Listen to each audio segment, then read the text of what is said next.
Hello friends, welcome back to my channel. तो friends, आज की जो वीडियो है, इस वीडियो में हम भारतीय राष्ट्रीय आंदोलन के प्रश्नों को देखेंगे। जी हाँ दोस्तों, इस वीडियो में बीपीएससी टीआरई 1 का जो पेपर हुआ था, स्पेशली गर्ल का, उसमें जो भारतीय राष्ट्रीय आंदोलन के प्रश्न आए थे उन प्रश्नों को देखेंगे। क्योंकि इसके पहले हमने एक वीडियो अपलोड किया है जिसमें कि जो टीआरई 1 में लड़कों की शिफ्ट में पेपर आया था, उसमें जो भारतीय राष्ट्रीय आंदोलन के प्रश्न थे उनको शामिल किया था।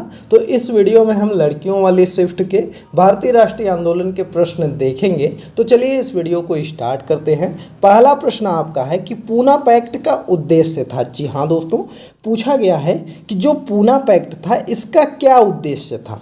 तो देखिए, अगर हम बात करें पूना पैक्ट का जो उद्देश्य था, यह दलित वर्ग का राजनीतिक प्रतिनिधित्व करना था। जी हाँ दोस्तों, यह जो है कि डॉक्टर भीमराव अंबेडकर ने जो है वह 1931 ईस्वी में जो है कि पूना पैक्ट, 1932 ईस्वी में पूना पैक्ट होता है, जिसमें कि गांधी जी और जो है कि आपका जो डॉक्टर भीमराव अंबेडकर जी थे, इन दोनों लोगों के बीच में समझौता होता है। इसी को पूना पैक्ट कहा जाता है। इस चीज़ को आप याद रखिएगा। चलिए अगला प्रश्न देखा जाए। अगला प्रश्न आपका है कि प्रथम अखिल भारतीय कांग्रेस समाजवादी सम्मेलन कहाँ हुआ था। तो देखिए, अगर हम बात करें प्रथम अखिल भारतीय कांग्रेस समाजवादी सम्मेलन जो है, यह आपका जो हुआ था वह हुआ था पटना में। जी हाँ दोस्तों, इस चीज़ को आप याद रखिएगा।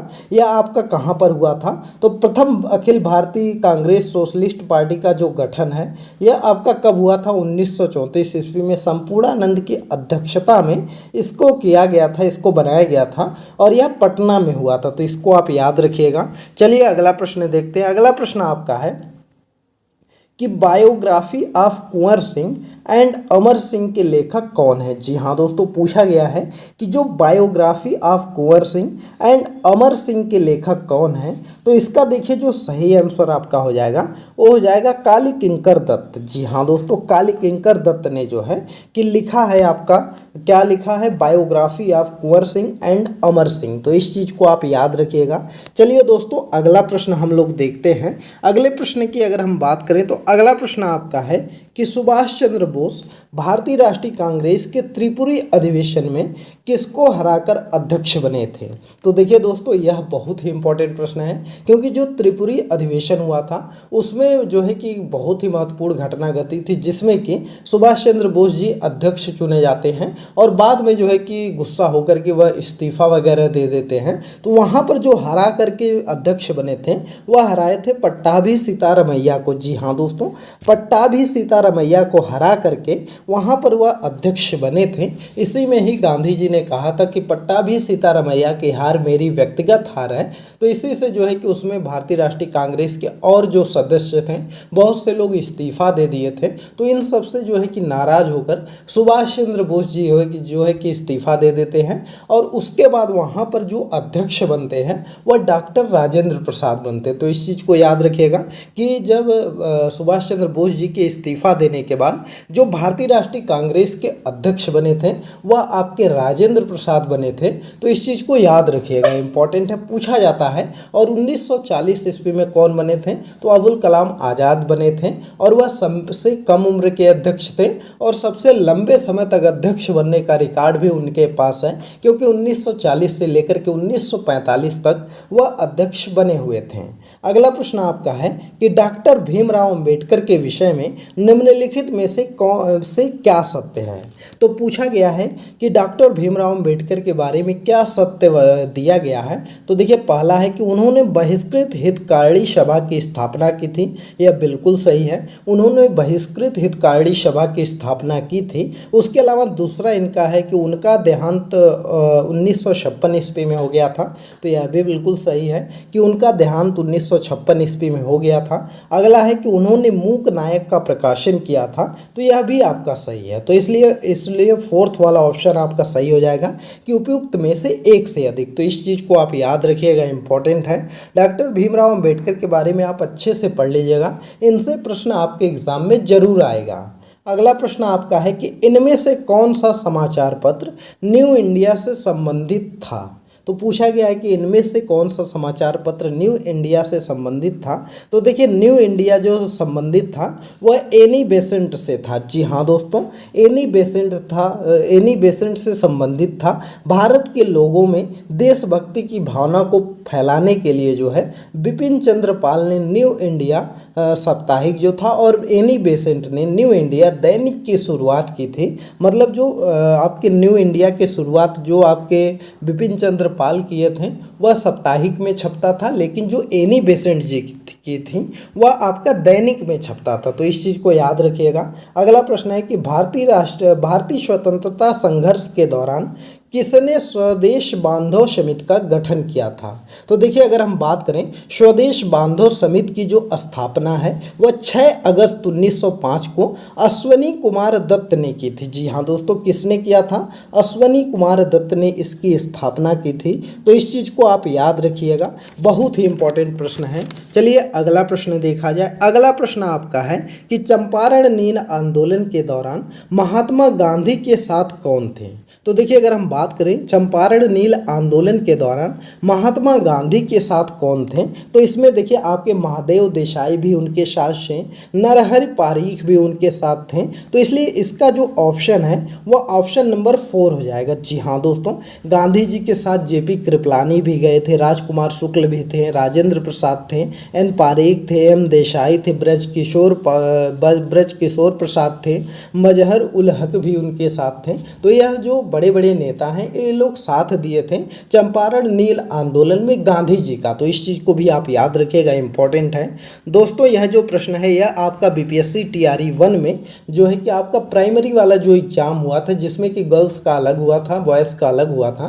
तो यह गर्ल्स वाली शिफ्ट का पेपर है जिसमें कि भारतीय राष्ट्रीय आंदोलन के जो प्रश्न आए थे उन प्रश्नों को हमने लिया है। इसके पहले हमने एक वीडियो अपलोड किया है जिसमें कि जो बॉयज़ की शिफ्ट का पेपर हुआ था उसमें जो प्रश्न आए थे उनको शामिल किया है। तो उनको अगर आप नहीं देखें तो उस वीडियो को भी आप देख लीजिए, जिससे कि आपका अच्छे से तैयारी हो जाएगी। क्योंकि आप जानते हैं कि जो बीपीएससी है यह प्रश्नों को रिपीट करता है, तो इसलिए आप उसको अगर अच्छे से पढ़ लेंगे तो इन्हीं सब प्रश्नों से आपके प्रश्न बीपीएससी टीआरई 3 एग्जाम में आएगा और टीआरई 4 में भी आएगा। तो इसलिए आप इसको पढ़ जाइए।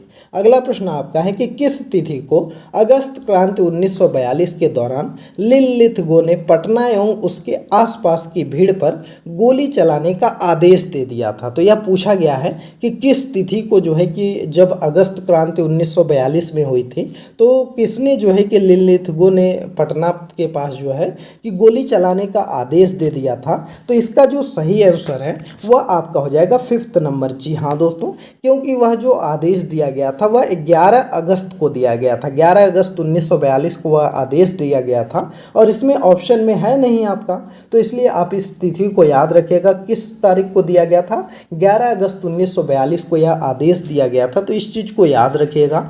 अगला प्रश्न आपका है कि किस वर्ष बिहार प्रांतीय किसान सभा का गठन किया गया था। तो देखिए जो पूछा गया है कि किस वर्ष जो है कि बिहार प्रांतीय किसान सभा का गठन किया गया था।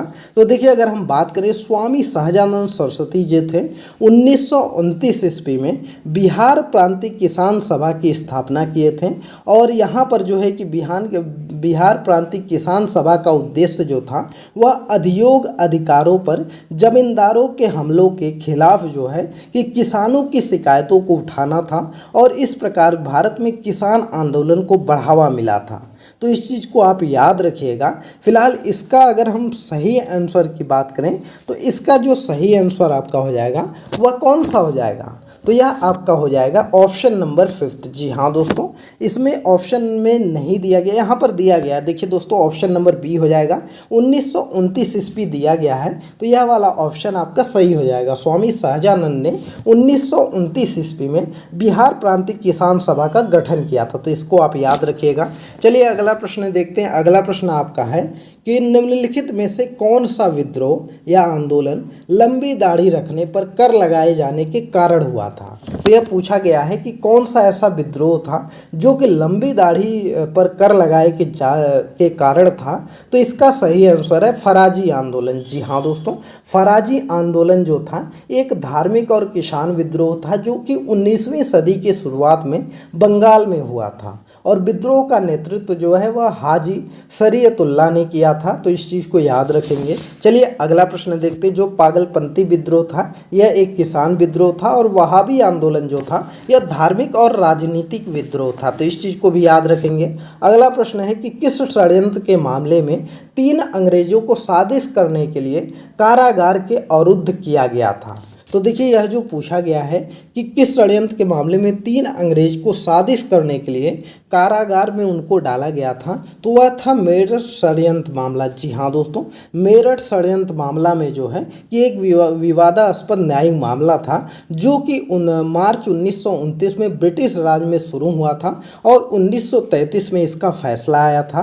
तो इस चीज़ को आप याद रखिएगा। चलिए अगला प्रश्न देखते हैं। अगला प्रश्न आपका है कि इनमें से कौन विश्वास करता था कि एक साम्यवादी समाज भविष्य का प्राकृतिक समाज था। तो पूछा गया है कि इनमें से कौन विश्वास करता था कि जो एक साम्यवादी समाज है भविष्य का एक प्राकृतिक समाज था। तो इसका जो सही आंसर है वह है कार्ल मार्क्स। जी हाँ दोस्तों, कार्ल मार्क्स ऐसा विश्वास करता था कि एक साम्यवादी समाज भविष्य का प्राकृतिक समाज है। तो इसको आप याद रखिएगा। चलिए अगला प्रश्न देखते हैं। अगला प्रश्न आपका है कि इनमें से कौन दी सोशल कॉन्ट्रैक्ट पुस्तक का लेखक है। जी हाँ दोस्तों, पूछा गया है कि इनमें से कौन है जो दी सोशल कॉन्ट्रैक्ट पुस्तक का लेखक है। तो देखिए इसका अगर हम बात करें तो यह जो बुक लिखी है वह जीन जैक्स रूसो ने लिखा है। जी हाँ दोस्तों, किसने लिखा है? जीन जैक्स रूसो ने द सोशल कॉन्ट्रैक्ट नामक पुस्तक लिखी है और यह जो किताब थी यह 1762 ईस्वी में लिखी गई थी। यह एक फ्रांसीसी लेखक था और दार्शनिक था। तो इस चीज़ को आप याद रखिएगा। चलिए अगला प्रश्न देखते हैं। अगला प्रश्न आपका आया था कि निम्नलिखित आंदोलनों में से किसका भारतवर्ष के अंतर्गत बहुउद्देशीय परियोजनाओं के विरुद्ध शुभारंभ किया गया था। तो देखिए इसमें से अगर हम बात करें कौन सा ऐसा आंदोलन था जो कि बहुउद्देशीय परियोजनाओं के विरुद्ध में शुरू किया गया था। तो देखिए जो टिहरी बांध आंदोलन है यह भी आपका जो है कि बहुउद्देशीय परियोजनाओं के विरुद्ध में शुरू किया गया था। तो यह भी आपका जो है कि यहाँ पर हो जाएगा। और अगला जो है नर्मदा बचाओ आंदोलन, यह भी जो है कि बहुउद्देशीय परियोजनाओं के विरुद्ध में शुरू किया गया था। तो इसलिए इसका जो 4th वाला ऑप्शन है यह आपका सही हो जाएगा कि उपयुक्त में से एक से अधिक। तो इस चीज़ को आप याद रखिएगा। तो दोस्तों यह 15 क्वेश्चन थे जो कि आपका TRE 1 में जो गर्ल्स का शिफ्ट हुआ था उसमें जो है कि भारतीय राष्ट्रीय आंदोलन से प्रश्न आए थे। तो दोस्तों आप इस वीडियो को 2-3 बार रिपीट करके देख लीजिएगा, अच्छे से इसको पढ़ लीजिएगा, क्योंकि आप जानते हैं कि जो BPSC है वह प्रीवियस ईयर क्वेश्चन को रिपीट करता है। और अगर आप प्रीवियस ईयर क्वेश्चन को 2-3 बार अच्छे से पढ़ लेंगे, इससे रिलेटेड जो क्वेश्चन मैं अभी करवा रहा हूँ आप एक काम करिएगा कि यह क्वेश्चन तो आप अच्छे से पढ़ लीजिएगा, साथ ही में इससे रिलेटेड जो जो टॉपिक मैं इसमें आया है उन टॉपिक को एक बार अच्छे से पढ़ लीजिएगा, जिससे कि क्या होगा उन टॉपिक को भी अगर आप पढ़ेंगे तो उससे रिलेटेड प्रश्न जरूर आएगा और आप 100% बना करके आएंगे। तो इसलिए आप जो है कि क्या करिए कि जितने भी भारतीय राष्ट्रीय आंदोलन की अभी हम सीरीज करवा रहे हैं अपने यूट्यूब चैनल पर, तो आप उन सीरीज को पढ़ जाइए, आपको प्लेलिस्ट चैनल पर मिल जाएगी। और दूसरा काम यह करिए कि जो भी यह पेपर मैं करवा रहा हूँ प्रैक्टिस सेट के तौर पर, आप इस पेपर को भी हल करते चलिए, क्योंकि पेपर से प्रश्न आते हैं। हमने TRE 1 और TRE 2 का पेपर मिलाया तो 4-5 प्रश्न ऐसे मिले जो कि सेम टू सेम आपका TRE 3 में आए थे, जो कि आपका पेपर कैंसिल हो गया। तो इसलिए आप इसको अच्छे से पढ़ जाइए। और दोस्तों सबसे इम्पॉर्टेंट है कि आप चैनल को सब्सक्राइब नहीं किए हैं तो चैनल को ज़रूर सब्सक्राइब कर लीजिए, क्योंकि अगर आप सब्सक्राइब नहीं करेंगे तो सभी वीडियो का आपको लिंक नहीं मिल पाएगा, नोटिफिकेशन नहीं जाएगा, जिससे कि आपकी तैयारी जो है वह अवरुद्ध होगी। तो इसलिए आप सब्सक्राइब करिए, बेल आइकन भी ऑन कर दीजिए। और उससे आसान तरीका पाना चाहते हैं तो आप हमको टेलीग्राम चैनल पर फॉलो कर लीजिए। टेलीग्राम चैनल पर आपको डायरेक्ट वीडियो का लिंक मिल जाएगा, साथ ही में पीडीएफ भी प्रोवाइड कर दिया जाता है वहाँ पर, और कोई सूचना रहती है तो वह भी शेयर किया जाता है। तो इसलिए वहाँ पर भी हमको फॉलो कर लीजिए। तो चलिए मिलते हैं अगली एक नई वीडियो में। यह वीडियो आपको कैसी लगी कमेंट करके ज़रूर बताइएगा। चलिए मिलते हैं अगली एक नई वीडियो में एक नए टॉपिक के साथ। तब तक के लिए बाय बाय।